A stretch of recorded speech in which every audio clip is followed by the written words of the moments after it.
Hi అండి. నమస్తే. నేను మీ Vaishnavi. Welcome back to foodies light. ఈరోజు మన ఛానల్లో రెసిపీ వచ్చేసి బొరుగుల మసాలా అనమాట.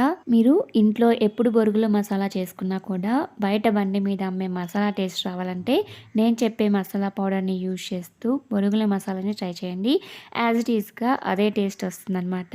మరి లేట్ చేయకుండా రెసిపీలోకి వెళ్ళిపోదాం. ఫస్ట్ ఒక మిక్సీ గిన్నె తీసుకొని అందులో 1 టేబుల్ స్పూన్ వేయించుకున్న ధనియాలను వేసుకోండి. ధనియాలు వేసుకున్న తర్వాత ఇప్పుడు ఇందులో ఒక చిన్న బిర్యానీ ఆకు, 2 లవంగ ముక్కలు, 1 ఇంచు చెక్క, కొంచెం జాజికాయ, కొంచెం జావిత్రి, అలానే ఒక పావు ఇంచు మరాఠీ మొగ్గను కూడా వేసేసుకోవాలన్నమాట.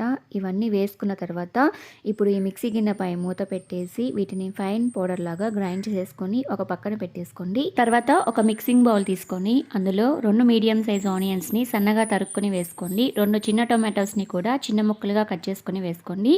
2-3 టేబుల్ స్పూన్ల బూందీ, 1 టీ స్పూన్ గ్రైండ్ చేసుకున్న మసాలా పౌడర్ కూడా వేసేసుకోండి. సన్నగా తరుక్కున్న కొత్తిమీర ఒక పావు కప్పు వేసుకోండి.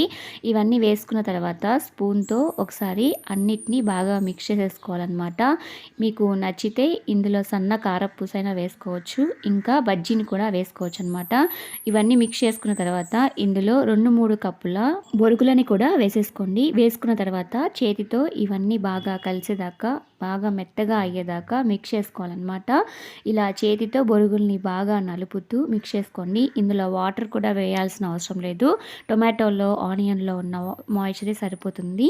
మీకు ఇంకా ఎక్స్ట్రా మాయిశ్చర్ ఉందంటే ఇంకొంచెం బొరుగుల్ని యాడ్ చేసుకొని మిక్స్ చేసేసుకోండి. ఇప్పుడు ఒక పెద్ద నిమ్మకాయని ఒక చిన్న బౌల్లోకి స్క్వీజ్ చేసేసుకొని అందులో 1 టీ స్పూన్ కారం వేసుకోండి. ఇప్పుడు రుచికి తగినట్లుగా సాల్ట్ని వేసుకొని కరిగించుకోండి. సాల్ట్ కరిగిన తర్వాత నిమ్మరసంని బొరుగుల్లో వేసేసుకొని చేతితో అడుగు నుంచి బాగా మిక్స్ చేసుకుంటూ ఉండాలన్నమాట. ఇలా పూర్తిగా మిక్స్ అయిన తర్వాత ఇందులో ఫ్రై చేసుకున్న పల్లీలను కూడా వేసుకోవచ్చు. ఇష్టమైతే వేసుకోండి, లేదంటే స్కిప్ చేసేయండి. మీకు కూడా ఈవినింగ్ టైంలో స్నాక్స్ తినాలనిపించినప్పుడు మసాలా నూరి బొరుగులతో మసాలా చేసి చూడండి. చాలా టేస్టీగా ఉంటుందన్నమాట. ఈ రెసిపీ నచ్చితే తప్పకుండా ఒక లైక్ చేయండి. మీ ఫ్రెండ్స్కి, రిలేటివ్స్కి, తెలిసిన వాళ్ళందరికీ ఈ వీడియోను షేర్ చేయండి. మీరు కూడా డెఫినెట్గా ట్రై చేసి మీకు ఎలా వచ్చిందో నాకు కామెంట్ చేయండి.